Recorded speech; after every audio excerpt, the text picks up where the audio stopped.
Lacson joins us from General Santos City. George, what is the implication of this resignation on his campaign? Opie, after seeking advice from COMELEC, Lacson says his resignation from Partido Reforma has no impact on his candidacy. This means Lacson will still run for president, now as an independent. He says he is not discouraged or frustrated, but more driven to continue the campaign. It was a typical campaign morning for presidential candidate Senator Panfilo Lacson in General Santos City. He met with fishermen at the port, a courtesy visit to the mayor, and even got an endorsement from Maranao vendors at the public market. But after these activities, he dropped a major bombshell. Today, I officially announce my resignation as chairman and member of Partido ng Demokratikong Reforma, which effectively makes me an independent candidate for the presidency in the upcoming May 2022 elections. Yesterday, I was informed by the party president, former Speaker Pantaleon Bebot Alvarez, that their slate in Davao del Norte, led by Party Secretary General and Provincial Governor Edwin Hubahib, has decided to endorse another presidential candidate. Partido Reforma President and former House Speaker Pantaleon Alvarez was among those who convinced Lacson to join the party, which even made him its chairman. Alvarez was present in the Lacson Soto Proclamation rally in Cavite and hosted a duo in his home province, Davao del Norte, only to drop Lacson almost a month and a half left before the polls. Matagal na nila ako in-abandon. Noong nag-start yung campaign period, they were no longer present on the ground. Girls, I'll tell you honestly, yung fans na pumapasok sa akin, sariling sikap. I was not expecting it, but perhaps that would be the best thing to do as far as my presidential candidate is concerned. Lacson says he has no ill feelings towards Alvarez and the rest of the Partido Reforma members in Davao del Norte. But he says their explanation for ditching him for another candidate is unacceptable. With or without party affiliation, I am not leaving you behind. I assure you that I will be your leader and supporter in our shared convictions and aspirations. Magkakasama pa rin tayo sa laban na ito. Tulad ng paulit-ulit kong sinasabi, tuloy ang laban hanggang sa dulo. We are also monitoring the situation in the National Unity Party or NUP. NUP Chairman, former Interior Secretary Ronnie Puno runs the Lacson Soto campaign, but just this afternoon, NUP openly endorsed Bongbong Marcos. Lacson says as far as Puno is concerned, he received assurance that Puno will stay with him since this is the first time that Puno's family has agreed on supporting a single candidate. We also got a word from Puno that he is currently on leave from NUP, and the developments today caught him by surprise. Puno says he will speak with Lacson as soon as possible to know his plans. Pia. Talk about seismic shifts, huh, George? Well, any word, George, from the senatorial candidates of Partido Reforma? As for Dr. Mingita Padilla, she says she has yet to speak with Senator Lacson, but she assures the senator of her continued support because they are old friends and share similar advocacies. Former PNP Chief Guillermo Eleazar says he will wait for the official party action. Partido Reforma adopted Eleazar and became a last-minute substitute for as a senatorial candidate. Former Congressman Monsur del Rosario, as you mentioned earlier, has already joined Alvarez in backing Vice President Leni Robredo's presidential bid. Back to you.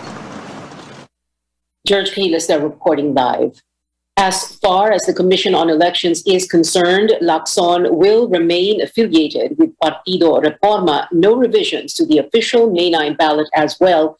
The party acronym PDR will remain printed beside Lacson's name. COMELEC Commissioner George Garcia says the toss-up is political in nature and no formal substitution will be accepted either. As far as the COMELEC is concerned, hindi siya independent candidate. Whatever change in your affiliation after the filing of the candidacy, after the period, doesn't matter. What will be the basis always of determining your party is your party at the time of the filing of the candidacy. Lacson, along with running mate Senate President Tito Soto, filed his CLC as president of Partido Reforma October 6th last year. Now, for the first time ever, Vice President Leni Robredo takes her campaign to the bailiwick of President Duterte, the Davao region, and there she gets a much-needed boost to her presidential run. Our Anjo Alimario joins us from Tagum City in Davao del Norte. Anjo, why did Partido Reforma leaders abandon Ping Lacson? A hard choice but had to be made, Pia. That sums up this twist that may crucially affect the result of the coming election.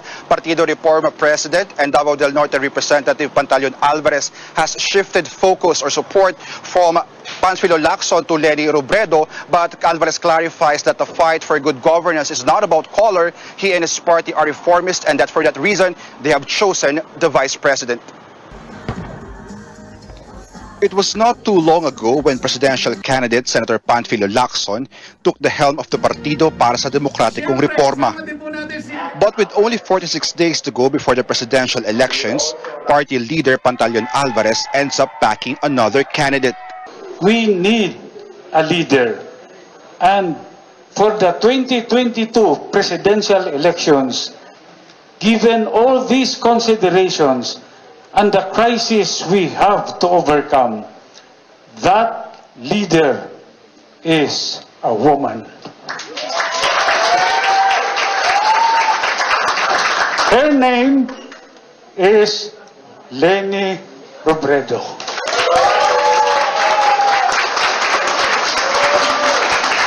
Alvarez admits Lacson is the most qualified to be president. But for him, only two candidates have pulled away from the pack, Robredo and survey frontrunner former Senator Bongbong Marcos. Robredo's campaign to gain significant traction, he adds. The former House Speaker says he did say hurtful things against the Vice President in the past. Humihingi ako ng tawad, ma'am. Una-una, Speaker, you do not need to apologize. Kasi over the course of our service naman to the country, mayroong mga bagay na hindi talaga pagkakasundoan. Alvarez even mulled filing an impeachment complaint against Robredo. He says he did that to protect the president. Davao del Norte Governor Edwin Hubahib also backs Robredo. In 2016, she lost miserably in the Davao region, failing to win a single province.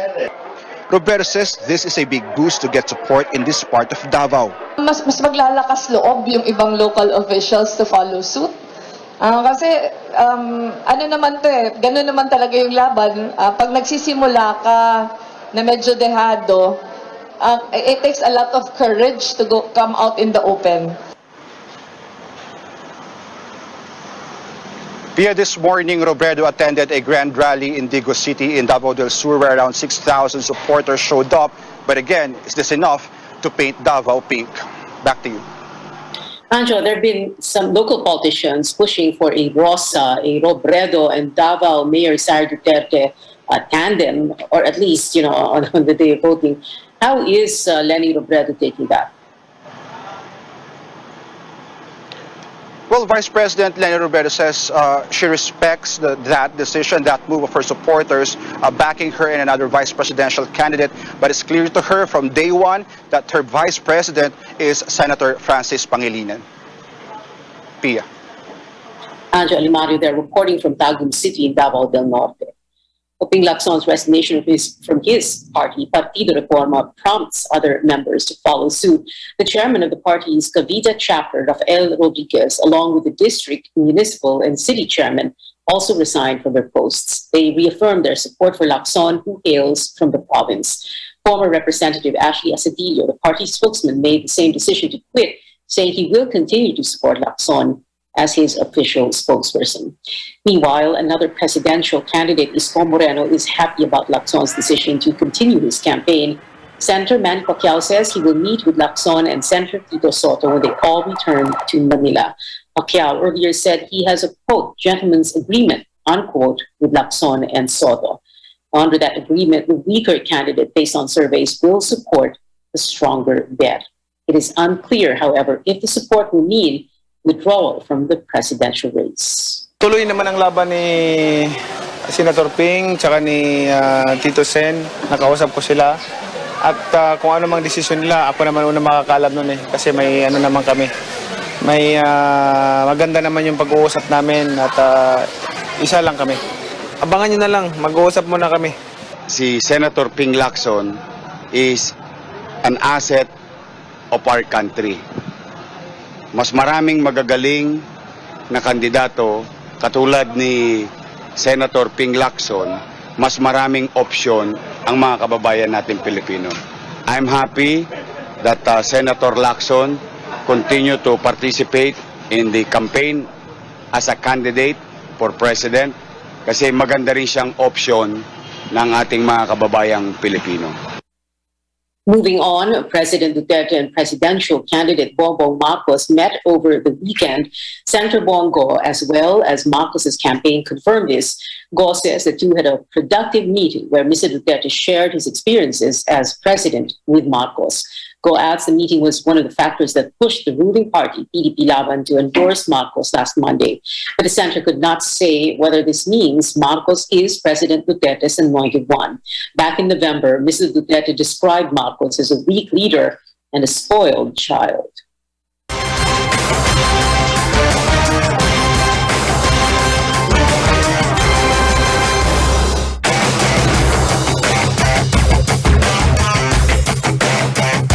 More stories next.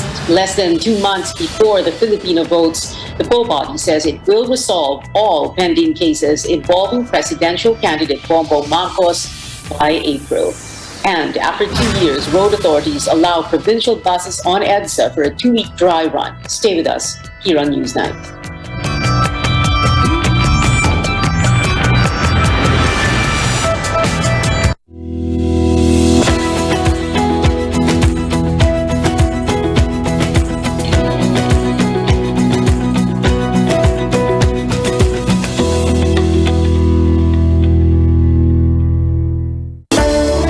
Conquering the universe was the ultimate, but there's more.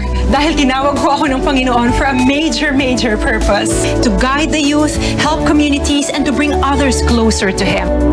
Kaya I take care of my health through proper diet, exercise, and MX3 capsule. I am ready to serve. Kasi para sa Panginoon, hindi lang ako 4th runner-up. First place ako sa puso niya. Mahalagang paalala, ang MX3 capsule ay hindi gamot at hindi dapat gamiting panggamot sa anumang uri ng sakit.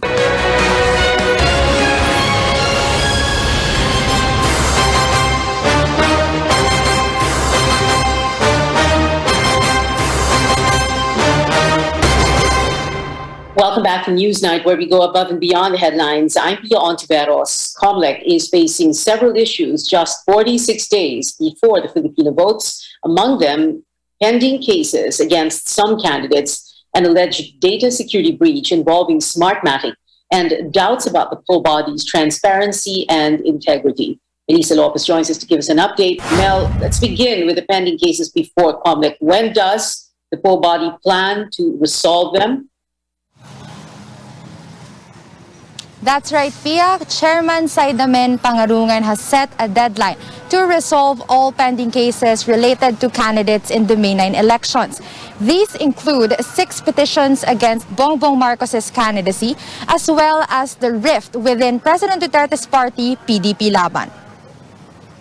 The consolidated cases and as well as the case with the motion for reconsideration will be decided before the election. Maybe the earliest will be the 2nd week of April, the latest will be the 3rd week of April. Pending since September 2021 is the case filed by the PDP Laban wing led by Alfonso Cusi, asking COMELEC to declare his faction as legitimate against the other wing led by Senator Manny Pacquiao.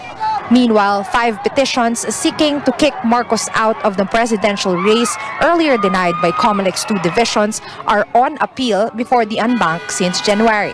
One disqualification case by the group Pudno Nga Ilocano is unresolved before the former 2nd Division, composed of Commissioners Socorro Inting and Ray Bulay.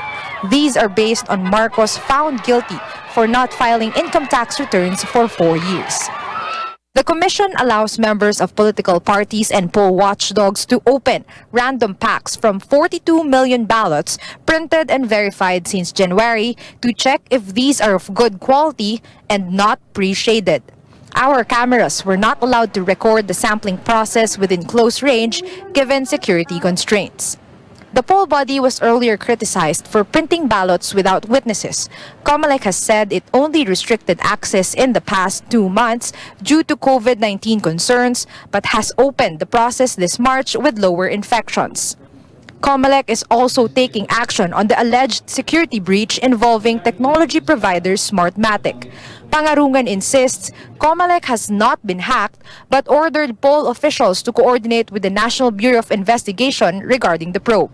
Pangarungan gave a March 29 deadline to find out details of the supposed breach and ordered COMELEC's law department to review its existing contract with Smartmatic given this incident. Smartmatic has denied allegations of a breach, adding it does not hold crucial data that will affect the outcome of the May polls. COMELEC officials ended the day by signing what they call an anti-EPAL agreement with officials of DSWD and DILG to crack down against politicians who wrongly take credit for the delivery of social services. Meanwhile, the poll body hopes to resolve all pending cases so that they can instead focus on the final preparations for voting day. Back to you, Pia. Mel, the local campaign period begins tomorrow. What are we expecting? That's right, Pia. Expect the next 45 days beginning Friday to be action-packed. There are 18,023 local positions up for grabs. That ranges from district representative, governor, mayor, down to councilor nationwide. Now, 845 of them can already rest easy. They are now sure winners because they are running unopposed.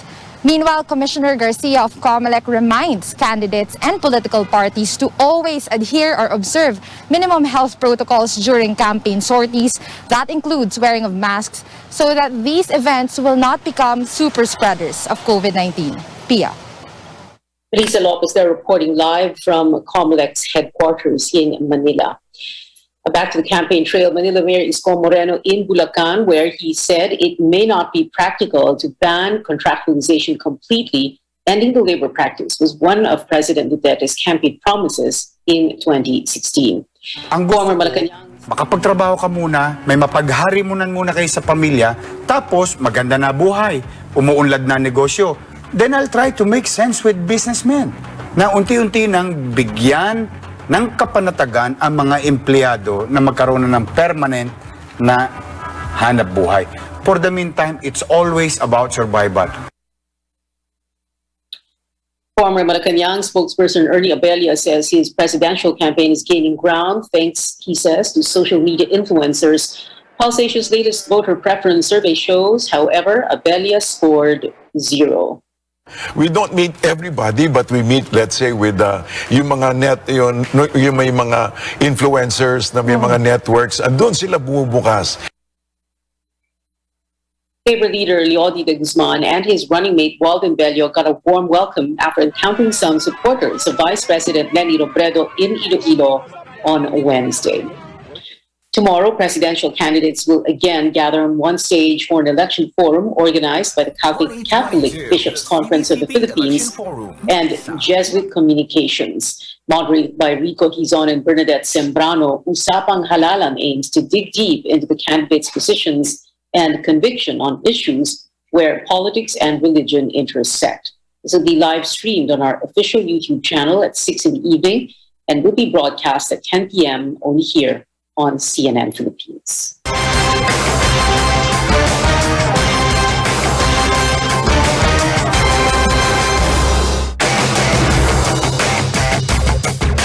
Authorities finally giving the green light for the return of provincial buses on EDSA after 2 years. Trips will initially run for 2 weeks to check if these will help ease traffic in Metro Manila. Tristan Odalo reports other solutions are on the table. The government is lifting the ban on the entry of provincial buses on EDSA and other major thoroughfares beginning Thursday evening. The window hours for provincial buses will be from 10 in the evening to 5 in the morning daily. Ito po ay trial period lang. Binigyan po tayo ng 2 weeks ng DOTR at LTFRB para mag-conduct po ng dry run. Despite limited hours, some provincial bus companies welcome this development 2 years since their operations were affected in the capital region due to the COVID-19 pandemic. We're expecting in the next couple of weeks, especially coming in Holy Week and elections, medyo mag-open pa ng mga window times for us. The bus company says they also need time to recondition their fleet ahead of the expected influx of passengers. So what we're trying to do is we're trying to recondition all our fleet, our buses, slowly din, para kahit paano na maintain na maayos yung mga buses. The MMDA is also reviewing proposals to reduce congestion. The pre-pandemic volume of vehicles in major thoroughfares was at 405,000 on a daily basis. Now it's averaging 370,000 to 390,000 daily. Number coding, lahat po nag-agree na kailangan talagang magbaw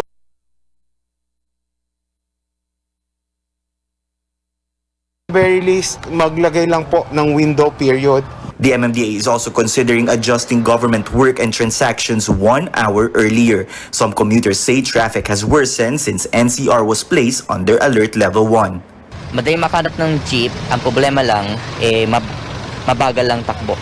Ngayong level 1 po, mas humirap. Bumalik yung traffic, crowded na yung sasakyan, punuan. The MMDA adds it may also take days or weeks before they can decide on the number coding scheme and truck ban. Also part of the long-term plans are the construction of EDSA elevated walkway and the bike lane project subject to availability of funds. Tristan Udalo, CNN Philippines.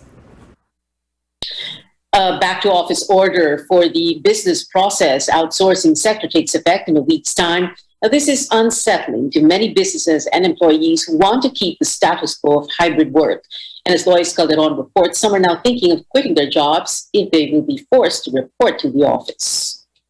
The pandemic has forced Lara Milencio to juggle time as mom and a worker for a local call center, all within the safety of her home. She says it's possible to have the best of both worlds, watching her infant grow while still giving her job 100%. So kahit mga 15-minute break lang yan, yung konting time na nasispend mo with your baby, with your family, okay din siya. The government's return to work order that covers all BPO workers by April 1st could change all that. May baby ako, pag na-traffic ako, 30 minutes na agad yan. So that would take 1 hour of my life. Already, nearly 200 workers out of 1,400 members of the Alliance of Call Center Workers are contemplating leaving the industry and finding jobs elsewhere. Based on the group's data, over 1 million BPO workers currently have work-from-home arrangements.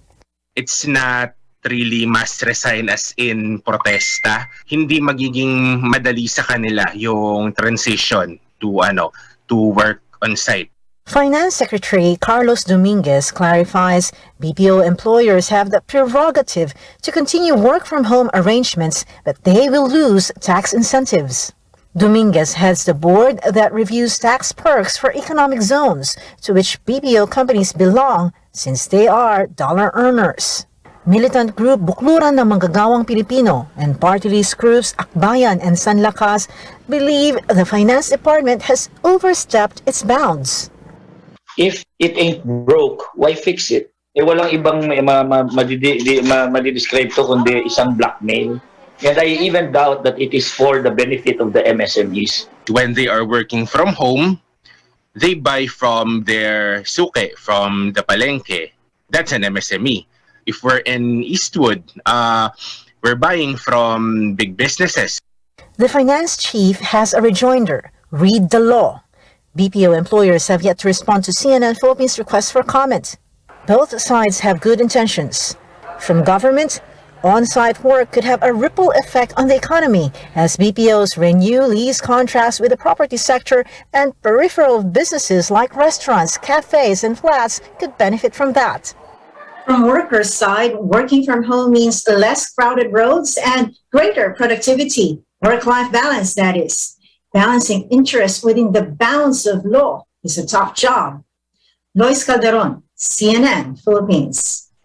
The IT and Business Process Association of the Philippines has refused to comment on the matter. When we return on Newsnight, a member of global superstar BTS catches COVID-19 ahead of their Las Vegas concert next month, while exciting things await Stranger Things fans. A look at the characters joining the much-awaited fourth season next. You're watching CNN Philippines.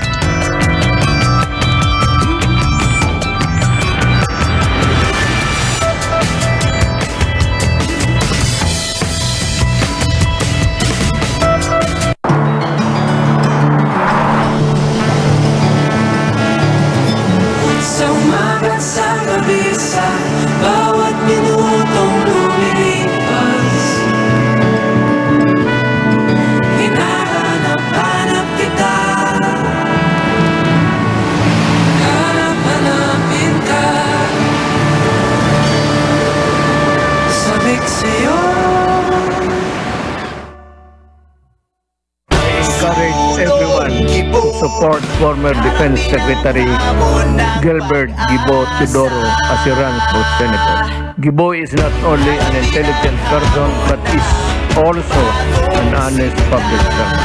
With innovative yet carefully crafted ideas, he can surely help our country progress further once he gets elected to the Senate. Vote for him.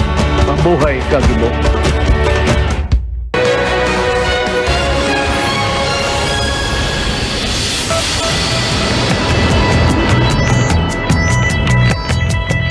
Welcome back to Newsnight. I'm Pia Ontiveros. In K-pop, J-Hope of BTS has caught COVID-19 after getting tested for the virus yesterday. The group's agency says he's only experiencing a sore throat and is undergoing treatment at home. It adds J-Hope plans to participate in scheduled events next month.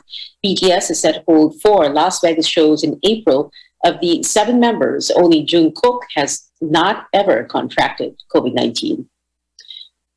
And here's a look at the final season of sci-fi Netflix hit Stranger Things. Photographs from the show were just released with new characters like Eddie and Argyle making an appearance, as well as series favorites Mike and Eleven, who are together again. Volume 1 of Season 4 will be out on May 27th, Volume 2 on July 1st.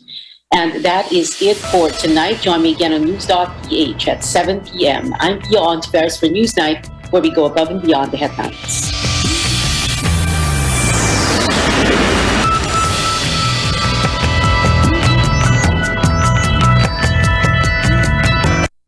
This program is brought to you by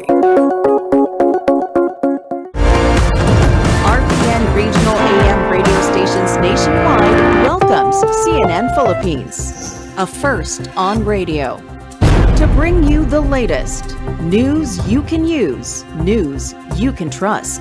Listen to Newsnight, weekdays, 6 p.m. We now go above and beyond the headlines. Followed by Med Talk, Health Talk. We'll talk about how to keep ourselves healthy during the pandemic. Politics as usual. Our guests for tonight, 2 political science professors. Up close and more. Catch CNN Philippines in all RPN AM radio stations.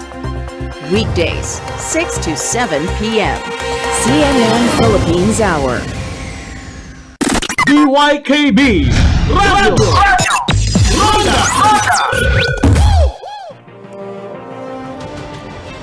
If the Philippines is the 4th most cyber-attacked country in the world, what does this say about the integrity of our automated election system?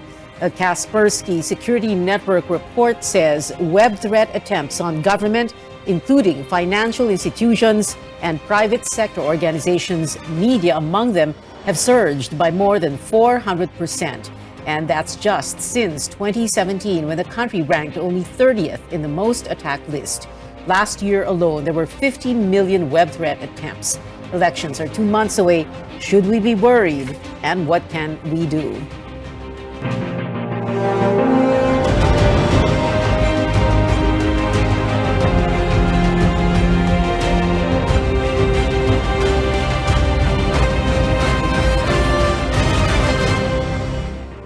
Good evening. This is a special episode of Politics as Usual, your weekly political appointment fix. I'm Pia Ontiveros, and with me is my guest co-anchor for tonight, Paolo Abrera, who is an avid tech observer and is a co-anchor on New Day. Paolo, thank you so much for being here and for agreeing to doing the night shift. Well, thank you, Pia. I'm really quite excited about being here tonight. I'm quite excited about tonight's discussion. Good evening to everybody. I think what's important here is that we realize that technology is now such an indispensable part of our daily lives, and we have to be aware of how big an influence it has on the upcoming election process, from influencing our decisions and opinions on candidates via legitimate information as well as disinformation to the actual automated election process and related cybersecurity issues and threats that can shape, sway, and even possibly manipulate the results if the average Filipino, that's you and me, are not vigilant about cyber threats.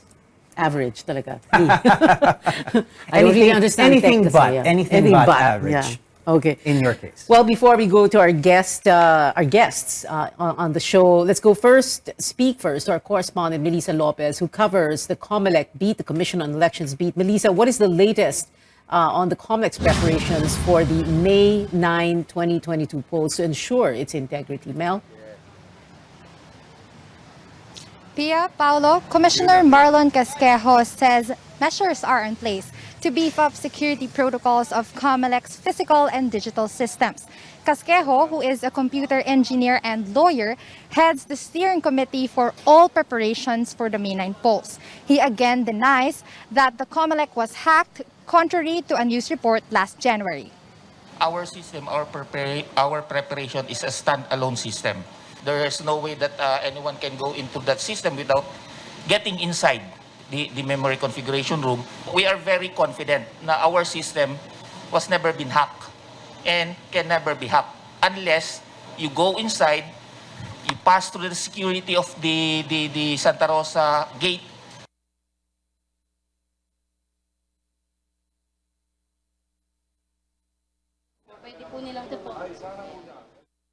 $5 million registered voters were compromised.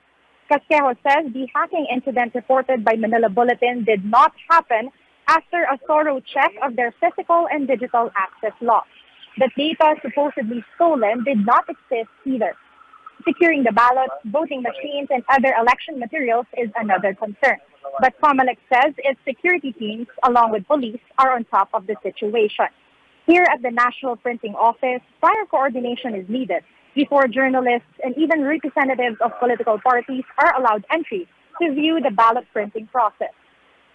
This is part of our program for complete transparency, subject only to the limitation that we will not allow to compromise the security of the ballot and the configurations of the SD cards. Otherwise, we will allow your full access to the activities of the Commission on National Elections. Anyone taking photos or videos at the NPO are also not allowed to zoom in on the actual ballot, so no one will gain access to the QR code, ballot numbers, and security features to prevent the illegal reproduction of the ballot. Over to you at the studio. Well, who has access to these COMELEC servers, and will media be given a chance to visit them? Right, Pia, security is even tighter in those servers which are located or scattered around Metro Manila and in Laguna. So far, COMELEC has only offered a virtual walkthroughs for later this month, and that's to keep the security protocols intact. Back to you, Pia and Paolo. Melissa Lopez, they're joining us from the, if I'm not mistaken, the National Printing Office, in Quezon City. Well, Paolo, of course, this is a big concern for us because I remember 2016, I was here in the studio at night, and nagbibilang ng boto, biglang tumigil, and everybody, that's history already. But anyway, our first guest, I was just going to say, let's hope it doesn't repeat itself. Yeah, and that's why there's so much concern, and that's why we're doing this special episode tonight. So our first guest for tonight is the spokesperson of the COMELEC, James Jimenez. James, thank you very much for being with us. Can you give us first an update on this alleged hacking of your servers. Of course, you say that this did not happen, right? Yes, in fact, thank you very much for having me here. In fact, the fact that this hacking did not happen has been settled by very many experts. The CICT has said it. The DICT has said it. The NPC has said it. The NBI has said it. So that's the only update there is. This hacking did not happen. It was simply a bum steer. In fact, the group that was identified as having supposedly hacked the COMELEC themselves said that they were not hacking the COMELEC, that they were in fact hacking someone else. So just to be very clear about this, the COMELEC has not been hacked recently. It has not been hacked. Not like what happened in 2016 when we admitted freely that there was a hack that went on. But we moved on from that. We secured their systems, we strengthened our defenses, and now we're very confident in saying, as you saw Commissioner Marlon say, that we have not been hacked. Well, that's interesting, James. You said they were hacking someone else, another government organization. That's what they're or saying. what? That's what they're saying. And Oh in my fact, that's what other experts are now looking at. The possibility that a third party is in fact being hacked. And that investigation is ongoing. Okay, well, James, just how vulnerable at this point is our electoral process to cyber attacks and cyber crimes? I mean, 2016 was obviously a year of learning. You're open to admit that there were some lapses there and some learnings. But I'm sure in 2016 we felt that we perhaps had an airtight system and airtight security. How confident are we at this point? Sure, Paolo. But before I go into that question, I'd like to clarify. Even in 2016, we said that the hack did not impact the integrity of the elections. And the reason for this is that our elections are not online. They are not susceptible to hacking. They are, in fact, around, I would say, 95% offline. They do not happen on the internet, and therefore, they are not that susceptible to hacking. And the same is true today. The same is true today because even now, what our system really does is we have automated counting, which means that all of the counting is done on site, but not on the internet. The only vulnerability, the only point of vulnerability that could be considered as existing right now is that moment when you transmit the election results from the precinct to the municipal canvassing station. However, even then, if the transmission is somehow stopped or corrupted, there are many redundancies that will allow us to recover the actual results, if that is what we want to do, or even to quarantine the results so that they no longer form part of the election results. This makes our system very secure. So in other words, kahit merong mag-attempt na to hijack the transmission of data, let's say from a municipality to the provincial board of canvassers, you have all these safeguards in Exactly. We can recover the obviously. data if it is hacked, and we can make sure that any other data that is affected is effectively quarantined so it doesn't impact the final result. James, a question naman ngayon about all these text messages. Ang daming natatanggap, practically everybody, ang daming natatanggap ng mga text messages supporting, endorsing Yes. a presidential candidate. Sometimes there is misinformation that is spread on another candidate. Now, why is this happening, and how should voters take these messages? And what do? Ignore and delete? What? Ignore and delete is the best solution because this is spam text. Ito ay text blaster ang ginagamit ng mga political operatives na yan. And text blasters have been around for the longest time. In fact, ang NTC, merong mga regulations patungkol sa text blasting. The proper enforcement body here is, I would suppose, the NTC, not the COMELEC. Unfortunately, ginagamit ito for political purposes now. But think back a little bit and you will realize that this same tactic is being used for other purposes. It's being used for spreading disinformation during calamities. It is being used to spread disinformation about financial scams, etc. So this is a wide-ranging problem. It's been a problem for quite some time, and it really boils down to spamming, right? You have someone with a text blaster and they're spamming people left and right. Well, here's the question though, James. I mean, you already mentioned the NTC. You know, whose job is it to, how would you say, locate these spam blasters, these text blasters? But is it your job to put some sort of sanctions, towards those who are benefiting from it? I would say not. The COMELEC manages elections. It doesn't manage the NTC. It doesn't manage the airwaves, essentially, right? And again, enforcement, we believe, falls on another agency, not the COMELEC. It is unfortunate that it is being used for political purposes, but this does not make it a COMELEC enforcement matter. In any case, COMELEC is not designed to enforce things like this. No, we don't have the capabilities to handle things like text blasters. In fact, sometimes we get victimized by these text blasters as well when people start spreading misinformation about the COMELEC in its operations. I don't know if you remember, but during the filing of COCs, we had this huge text blast that was basically confined to the filing area. So yeah, even us, we do get blindsided by that sometimes. All right. Well, I mean, you already talked about the rampant misinformation and disinformation on social media. How are you countering this, and how are we as end users and receivers of digesting this misinformation? How should we be countering it? Right. Well, the most effective way forward that we found really is to cooperate with social media channels, because social media really is the biggest artery of misinformation. We talk to them, we cooperate with them. We're on a whitelist with several social media companies, and this allows us to take down fake news rather quickly. Much quicker, I would say, than an average person could manage. But beyond that, it's really a matter of educating the public and educating them about their media consumption habits.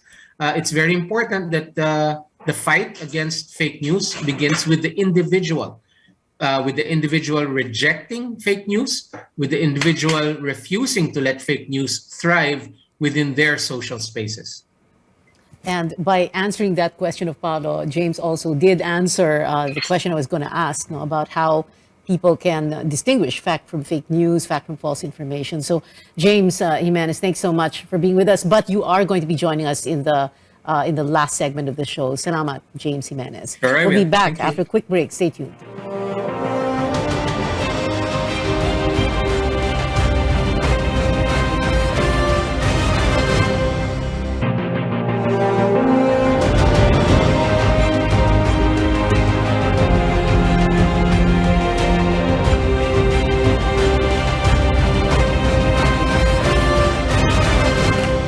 Welcome back. This is Politics as Usual, a special episode tonight on cybersecurity attacks. And with me is my guest co-anchor, Paolo Abrera.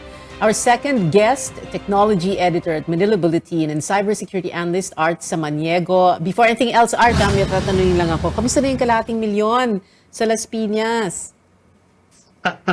No, the PNP clarified that statement. They said hundreds of thousands. Not 500,000. Okay. Kasi yung kalahating milyon, ang daming nagsabi, mga netizens, paano naging kalahating milyon yan? 350,000 plus lang yung registered voters, as yung population of 500,000. But anyway, of course, hindi yan ang pag-usap. 590,000. 590. So medyo nadagdagan lang ng 10,000. Anyway, Art, sorry, pasensya ka na. Okay, pinag-usapan naman natin ngayong gabi yung cybersecurity. No? So, syempre ang tanong is, why is the Philippines, tama ba yung word, a laggard, lagging behind when it comes to cybersecurity? And it's funny, we're supposed to be the social media capital of the world. Everybody's on a gadget, your phone, your smartphone, your iPad, your Mac, your laptop. Pero, bakit tayo ganito? What's going on? No, I don't agree to that statement because the Philippines is not lagging when it comes to cybersecurity. We have talents here in the Philippines na mga cybersecurity experts talaga na ginagawa pa consultant ng mga taga-ibang bansa. So we are not lagging in terms of cybersecurity. So we're not lagging, but if they say we are the fourth most cyber attack country in the world and just 4 or 5 years back, we were number 17 in the ranking. So, ano yun? How are we supposed to understand that? That's just a study from Kaspersky. Kaspersky is an antivirus company, a security company that came out with that study. Pero other study says, no, wala tayo sa top 10. Okay, wala tayo sa top 10. So it's Nasaan a study tayo? of one company. Pero yun nga, Kaspersky kasi is also a really reliable security software na ginagamit din ng mga Pilipino. So ang na-test lang nila yung mga users ng Kaspersky. Okay. Ano yung how tough are our laws against cyber criminals? Okay naman yung law natin. We have the Cybercrime Prevention Act of 2012, which is being enforced now. Yeah. And also, I have worked with the NBI and the DICT when it comes to cybersecurity. We have a really capable law enforcement agencies that could track these hackers or these cyber criminals. Okay, so it doesn't apply when, di ba, ang sinasabi palagi, ang Pilipinas ang daming batas, ang gaganda ng mga batas, ang problema natin implementation. Hindi naman. Hindi naman. Kasi look like what the NBI Cybercrime Division is doing now. They arrest a lot of cyber criminals now. Yung iba hindi nga nababalita because these are high-level arrests. Okay. Okay, well, Art, let's take a step back and just for our appreciation, let's frame it this way. One of the most common forms of cybercrime is, we'll call it under the general umbrella of hacking. What do you think are the motivations for hacking? Is it bragging rights among these hackers? Is it a lucrative business? Bakit nga ba nangyayari ang hacking? Ano yun? Depende kasi sa motive nung attacker. So we have different kinds of hackers, and yung motive nila, yung iba talagang gusto lang magyabang, yung iba they're really committing cybercrime. Magkaiba kasi yung cybercrime and cyber attack. Let's talk about that. So magkaiba yun. So merong difference yung dalawa. Yung mga cyber criminals, ang motive nila para kumita lang talaga. Meron namang iba, they want to be heard. Ito yung mga hacktivist. So activism through hacking. So yun yung mga motive nila. So depende sa motive ng hacker kung ano yung kakalabasan nung attack o yung attempt na gagawin nila. Okay, well, whatever their motivations are, money or fame or bragging rights, the victims remain the same. It's always us. People and organizations need to protect themselves from these hackers. How can we best do that? Ang naging problema ngayon, because of the pandemic, everyone has gone online. Pati yung mga hindi ready, yung mga tito at tita natin, so nag-o-online na sila. Ito yung sinasamantala ng mga cyber criminals. Alam nila na hindi ito marunong mag-computer, hindi ito marunong sa basic security when it comes to the internet. So they attack these poor internet users. At ito yung mga nabibiktima. This is the reason why more than 400% ang pagtaas ng cybercrime all over the world, hindi lang sa Pilipinas.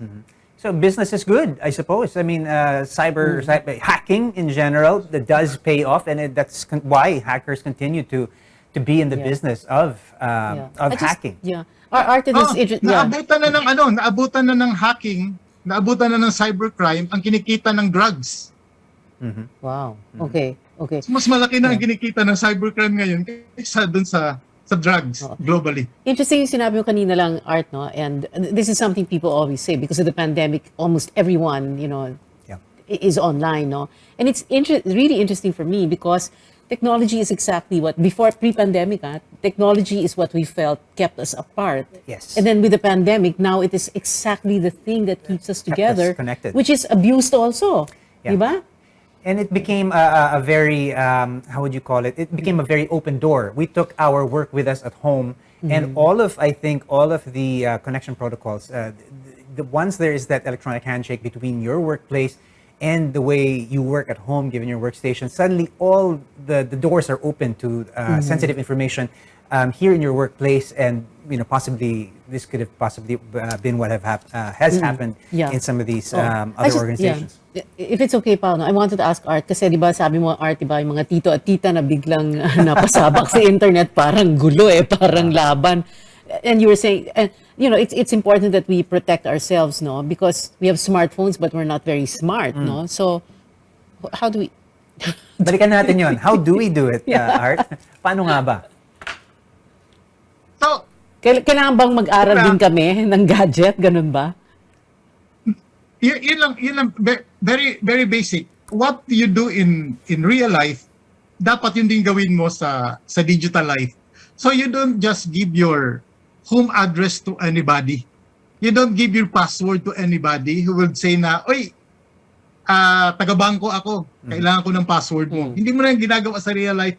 Dapat, hindi mo din yung ginagawa sa digital life mo. So you need to be very careful in oversharing. Ito yung naging problema natin ngayon, oversharing ng information.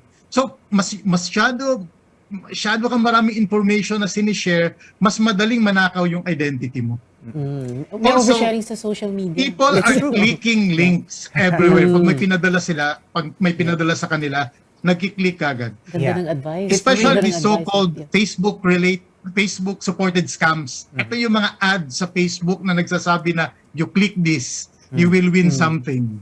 Yeah. Right. The weakest link, I think, is always the human factor. Naloloko sila. So ito yung ang tawag dito, ito yung mga phishing attacks, phishing attempts. And it's also called social engineering, nabola ka. Kung sa tunay na buhay, tawag doon, nabudol ka.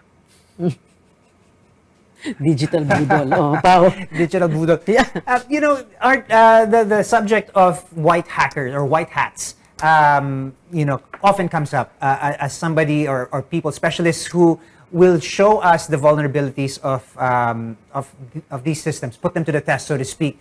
Help us appreciate who they are and what role they play in cybersecurity. Yeah. Kasi calling someone just a hacker is really ambiguous. So, marami kasing types of hacker. So, may mga traditional hackers tayo na tinatawag. Ito yung black hat. These are the bad guys who would like to steal your identity, who would like to steal information from you, tapos nanakawin yung pera mo. Ang tawag dyan, mga black hats. The second one is the white hat hackers. Ito yung complete opposite ng black hat hackers. So, they will never harm your system. They will help you secure your system. They will ask permission from you before they will attempt to check your system. So ito yung mga tumutulong sa atin. And usually, companies pay for their services. So ito yung white hat hackers. Pero meron din tinatawag na gray hat hackers. Ito yung mga hacktivists. So they're in between the black and the white hat. So these are really the dangerous ones because sometimes they will just attack your system and then expose your system's vulnerability for the benefit of the common good. It sounds like a little bit of a So get out those of are the jail three card. types of hackers. Yun yung traditional hackers. Okay, well, are they? How do we differentiate then? I mean, aside from the fact that you may receive, how would you call it, notice from a white hat hacker, humihingi ng permiso. I'm going to test your system. Yeah, siguro naman they don't have calling cards. Well, because I was going to say it sounds white hacker, black hacker, and gray hatter, because a gray hat sounds like a get out of jail card. Merong ano? Sorry, Art? Merong ganyang services. Yung Mga white companies would like to help you to secure your system. Yeah. So yan yung mga ginagawa ngayon. Yun yung mga legit. Pero yun nga, yung mga legit. Yun yung mga legit. Pero yun nga, at first, mukha silang white hat hackers, pero once na they want to get something from you, in return na, we will expose you if you will not pay us. We will expose your system to the public. So it's a ransom Hindi na attack. sila white hat. They're black hats. Once they Pero, got pero in mga there. label lang kasi ito kasi meron din yung tinatawag na red hat hackers, blue Red hat hackers. The red hat hackers are the one paid by the government to do penetration testings. Okay. Ano yung blue? Blue are the good guys. Okay. Tasked to protect your system. Blue And then there's a Ateneo. green hackers. Ito yung mga bago. Ito yung mga bagong mga newbie. Pero yun nga, ang traditional way to identify or to differentiate hackers, yun yung black, the white, and the gray hats. Okay. I think we are through with Art Samaniego. But Art, you're going to be joining us in the last segment of the show, okay? Thank you very much for being with us tonight. We'll see you later. Up next, we'll talk about ways to counter cyber attacks. This is Politics as Usual. Be right back.